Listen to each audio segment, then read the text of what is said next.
면 건강하려고 매일 먹던 이것이 제 신장을 망치고 있었다는 걸 아십니까? 크레아티닌 수치가 올라가고 나서야 알게 된 충격적인 진실. 건강에 좋다던 석류, 바나나가 왜 위험할까요? 신장 수치가 나빠지면서 깨닫게 된 칼륨의 비밀.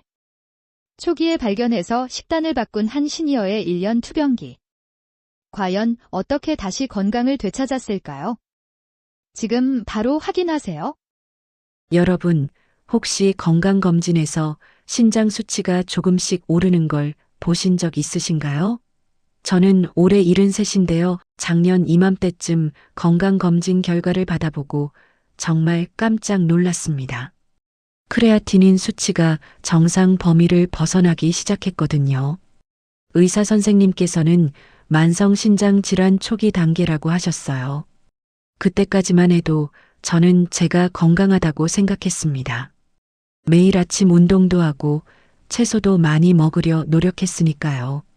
그런데 왜 신장이 나빠진 걸까요? 선생님께서 말씀하시길 나이가 들면서 자연스럽게 신장 기능이 조금씩 떨어질 수 있다고 하셨습니다. 특히 저처럼 당뇨 전 단계였던 사람은 더 주의해야 한다고요. 그러면서 식단 관리가 정말 중요하다고 강조하셨어요. 단백질도 조절해야 하고 염분도 줄여야 하고 그리고 제가 전혀 예상하지 못했던 이야기를 하셨습니다. 바로 과일도 조심해야 한다는 거였어요. 과일이요? 저는 그동안 건강을 위해 과일을 열심히 먹었거든요. 특히 석류를 정말 좋아했습니다. 항산화 성분이 많다고 해서 석류즙도 사 먹고 직접 석류를 사다가 알맹이를 빼먹기도 했어요. 바나나도 매일 아침 한 개씩 먹었고요. 그런데 선생님 말씀이 신장 기능이 떨어지면 칼륨이 몸 밖으로 잘 배출되지 않는다는 거예요. 석류, 바나나, 오렌지, 키위 같은 과일들이 칼륨 함량이 높아서 조심해야 한다고 하셨습니다. 저는 그 순간 정말 어안이 벙벙했습니다. 건강하려고 먹던 게 오히려 독이 될 수 있다니요. 집에 돌아와서 혼자 한참을 생각했어요. 그동안 제가 뭘 잘못한 걸까? 왜 아무도 이런 걸 미리 알려주지 않았을까? 사실 억울한 마음도 들었습니다. 텔레비전만 켜면 석류가 좋다, 바나나가 좋다 하는데 왜 신장 질환자는 조심해야 한다는 말은 작게 나오는 걸까요? 그날 밤부터 저는 본격적으로 공부를 시작했습니다. 인터넷도 찾아보고 신장 질환 환자를 위한 식단 책도 샀어요. 그러면서 알게 된 사실들이 정말 많았습니다. 우선 칼륨이라는 게 뭔지부터 제대로 이해해야 했어요. 칼륨은 우리 몸에서 심장 박동을 조절하고 근육이 제대로 움직이도록 돕는 중요한 미네랄이에요. 건강한 사람은 신장이 칼륨을 소변으로 잘 배출시켜서 혈액 속 칼륨 농도를 적정하게 유지합니다. 그런데 신장 기능이 떨어지면 이 칼륨 배출 능력이 약해져요. 그래서 혈액 속에 칼륨이 쌓이게 되는데 이걸 고칼륨 혈증이라고 부릅니다. 고칼륨 혈증이 심해지면 정말 위험해요. 부정맥이 생길 수 있고 심한 경우 심장이 제대로 뛰지 못할 수도 있거든요. 이런 걸 알고 나니까 왜 의사 선생님이 그렇게 강조하셨는지 이해가 됐습니다. 석류 같은 경우는 100g당 칼륨이 약 230mg 정도 들어있어요. 바나나는 100g당 약 360mg이나 되고요. 건강한 사람에게는 이게 전혀 문제가 안 되지만 신장 질환자에게는 부담이 될 수 있는 양이에요. 특히 석류즙을 한 팩 마시면 석류를 여러 개 농축한 거니까 칼륨 섭취량이 훨씬 많아지는 거죠. 저는 그동안 제가 얼마나 무지했는지 깨닫고 정말 반성했습니다. 건강 정보를 듣기만 하고 제 몸 상태는 제대로 파악하지 못했던 거예요. 그래서 결심했어요. 이제부터는 제대로 된 식단 관리를 해보자고요. 먼저 병원 영양사 선생님과 상담 예약을 잡았습니다. 선생님께서 제 신장 수치와 혈액 검사 결과를 보시고는 하루에 칼륨을 얼마나 섭취해야 하는지 정확하게 알려주셨어요. 저 같은 경우는 하루 칼륨 섭취를 2000mg 이하로 제한하는 게 좋다고 하셨습니다. 그러면서 칼륨이 높은 과일 목록과 낮은 과일 목록을 주셨어요. 피해야 할 과일로는 석류 외에도 바나나, 멜론, 키위, 오렌지, 자몽, 건포도, 곶감 같은 게 있었고요. 반대로 사과, 배, 포도, 수박, 딸기 같은 건 칼륨 함량이 상대적으로 낮아서 적당량 먹어도 괜찮다고 하셨습니다. 처음에는 정말 힘들었어요. 석류를 너무 좋아했거든요.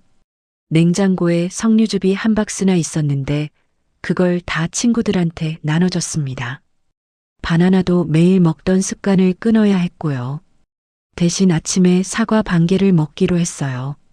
처음엔 허전했지만 시간이 지나니까 적응이 되더라고요. 그런데 과일만 조심한다고 끝이 아니었습니다. 채소 중에도 칼륨이 높은 게 많았어요. 시금치, 근대, 쑥갓, 고구마, 감자, 토랑 같은 것들이요. 저는 그동안 건강에 좋다고 해서 시금치나물도 자주 먹고 고구마도 간식으로 먹었거든요. 이것도 다 줄여야 했습니다. 대신 오이, 양배추, 가지, 호박 같은 칼륨이 낮은 채소 위주로 식단을 바꿨어요. 영양사 선생님께서 알려주신 팁이 하나 있는데요. 채소를 물에 담가두거나 데쳐서 먹으면 칼륨이 어느 정도 빠져나간다고 해요. 그래서 저는 채소를 조리하기 전에 물에 2시간 정도 담가뒀다가 사용하기 시작했습니다. 감자나 고구마 같은 건 정말 먹고 싶을 때만 아주 작게 잘라서 물에 충분히 담갔다가 데쳐서 먹었어요. 이렇게 식단을 바꾸고 나니까 처음 한 달은 정말 힘들었습니다. 먹고 싶은 걸 참는다는 게 이렇게 어려운 일인 줄 몰랐어요. 친구들 만나서 밥 먹을 때도 신경 쓰였고요. 과일 안주로 나오는 석류나 바나나를 보면 아쉬운 마음이 들었습니다. 하지만 제 건강을 생각하면 어쩔 수 없었어요. 그렇게 3개월이 지나고 다시 병원에 갔습니다. 피 검사를 하고 결과를 기다리는데 정말 떨리더라고요. 혹시 수치가 더 나빠진 건 아닐까, 이렇게 고생한 게 소용없는 건 아닐까 걱정했어요. 그런데 결과를 보니까 크레아티닌 수치가 조금 내려갔더라고요. 완전히 정상은 아니지만 악화되지 않고 오히려 조금 나아진 거예요. 칼륨 수치도 안정적으로 유지되고 있었고요. 의사 선생님께서 정말 잘하고 있다고 칭찬해 주셨습니다. 식단 관리를 이렇게 잘 지키는 환자가 많지 않다면서요. 그 말을 듣는 순간 눈물이 날 뻔했어요. 그동안의 노력이 헛되지 않았구나 싶어서 정말 기뻤습니다. 그때부터는 식단 관리가 습관이 됐어요. 더 이상 억지로 참는 게 아니라 그냥 자연스럽게 몸에 좋은 걸 선택하게 되더라고요. 여기서 제가 깨달은 게 하나 더 있습니다. 건강 정보를 무조건 믿으면 안 된다는 거예요. 석류가 좋다, 바나나가 좋다는 정보는 맞아요. 건강한 사람에게는 정말 좋은 과일들이죠. 하지만 모든 사람에게 다 좋은 건 아니에요. 특히 신장질환, 당뇨, 고혈압 같은 기저질환이 있는 사람은 자기 몸 상태에 맞는 식단을 찾아야 합니다. 그리고 과학적으로 왜 이런 일이 생기는지 이해하는 게 정말 중요해요. 신장은 우리 몸의 정수기 같은 역할을 합니다. 혈액 속 노폐물과 과도한 미네랄을 걸러서 소변으로 배출하는 거죠. 그런데 나이가 들거나 당뇨, 고혈압 같은 질환이 있으면 신장의 사구체라는 부분이 손상돼요. 사구체는 아주 미세한 필터 같은 건데 여기가 망가지면 걸러내는 능력이 떨어지는 겁니다. 그래서 단백질 대사 과정에서 나오는 크레아티닌이나 요소질소 같은 노폐물이 혈액에 쌓이고 칼륨이나 인 같은 미네랄도 제대로 배출되지 않아요. 특히 칼륨은 세포 안팎의 전기적 신호를 조절하는 역할을 하는데 혈액 속에 칼륨이 너무 많으면 심장 근육의 전기 신호가 불규칙해져서 위험해질 수 있습니다. 또 한 가지 중요한 건 신장 질환이 있으면 인 수치도 조절해야 한다는 거예요. 인도 칼륨처럼 신장이 배출하는 미네랄인데 혈액 속에 인이 많아지면 뼈에서 칼슘이 빠져나와서 골다공증이 생길 수 있어요. 그리고 혈관 벽에 칼슘이 쌓여서 혈관이 딱딱해지는 석회화가 일어날 수도 있고요. 석류에도 인이 어느 정도 들어있기 때문에 신장 질환자는 이것도 고려해야 합니다. 저는 이런 원리를 이해하고 나니까 식단 관리가 훨씬 쉬워졌어요. 그냥 누가 하지 말라고 해서 안 하는 게 아니라 왜 그래야 하는지 알고 실천하니까 동기부여가 되더라고요. 그래서 요즘은 다른 어르신들한테도 이런 이야기를 많이 해줍니다. 건강검진 꼭 받으라고, 신장 수치 체크하라고, 그리고 만약 수치가 안 좋으면 전문가와 상담해서 본인에게 맞는 식단을 짜라고요. 물론 식단 관리만 한 건 아니에요. 약도 제때 먹어야 하고, 혈압도 잘 관리해야 하고, 운동도 꾸준히 해야 합니다. 저는 매일 아침 30분씩 동네 한 바퀴를 걷는데요. 이것도 신장 건강에 도움이 된다고 해요. 적당한 유산소 운동은 혈압을 낮춰주고 혈당을 조절하는 데도 좋거든요. 혈압과 혈당이 안정되면 신장에 가는 부담도 줄어드는 거죠. 그리고 수분 섭취도 중요합니다. 신장이 안 좋으면 물을 많이 마시면 안 된다고 생각하는 분들이 있는데 그건 말기 신부전 환자 이야기예요. 초기나 중기 단계에서는 오히려 적절한 수분 섭취가 중요해요. 물을 충분히 마셔야 신장이 노폐물을 잘 걸러낼 수 있거든요. 저는 하루에 1.5리터 정도 물을 마시려고 노력합니다. 다만 주의할 점이 있어요. 제가 이렇게 식단을 바꾸고 나아진 건 저한테 맞는 방법이었던 거고 모든 사람에게 똑같이 적용되는 건 아니에요. 신장 질환도 단계가 있고 사람마다 다른 질환이 함께 있을 수도 있으니까요. 그래서 반드시 의사 선생님이나 영양사와 상담해서 본인에게 맞는 식단을 찾아야 합니다.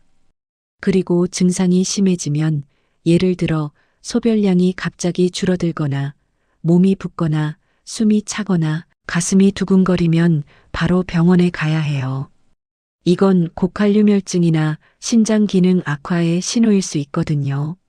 절대 혼자 판단하지 마시고 전문가와 상담하세요.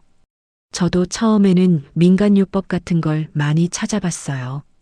누가 뭐가 좋다더라 하는 이야기들 있잖아요.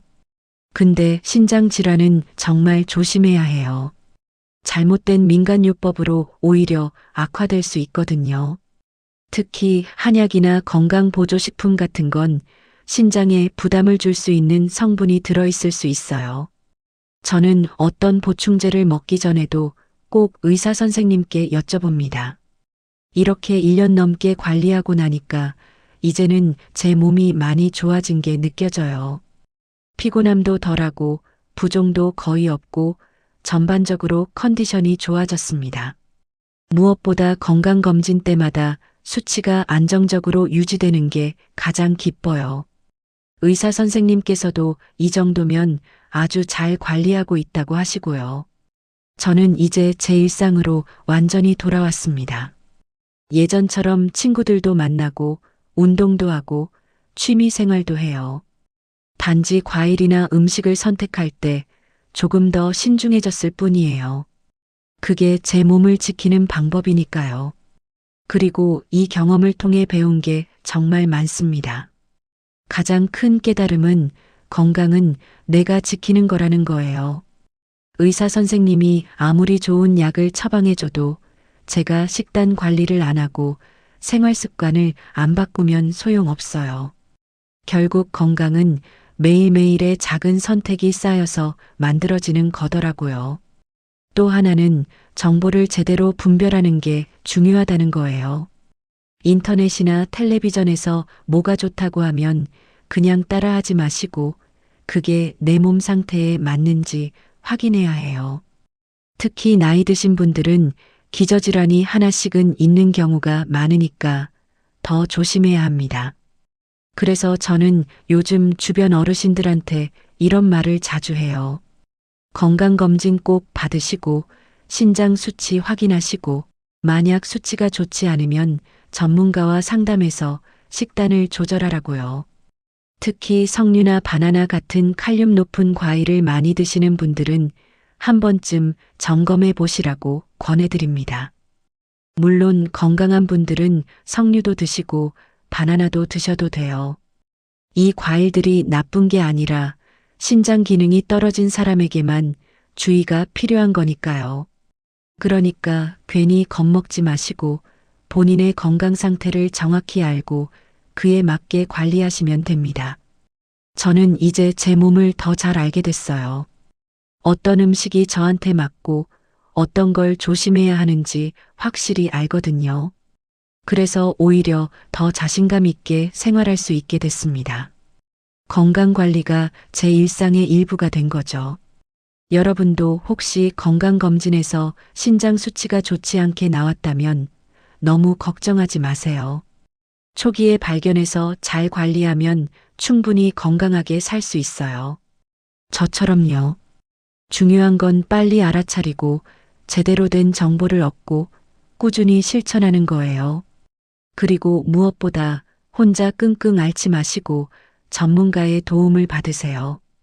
의사 선생님, 영양사 선생님과 상담하면 훨씬 쉽게 관리할 수 있어요. 저도 처음엔 막막했지만 전문가들의 도움을 받으면서 하나씩 배워나갔거든요. 이제 저는 제 건강을 지키면서 행복하게 살고 있습니다. 가끔 석류가 먹고 싶긴 하지만 제 건강이 훨씬 중요하니까요. 여러분도 본인의 건강을 가장 우선으로 생각하시고 작은 습관부터 하나씩 바꿔나가시길 바랍니다. 건강은 돈으로 살 수 없으니까요.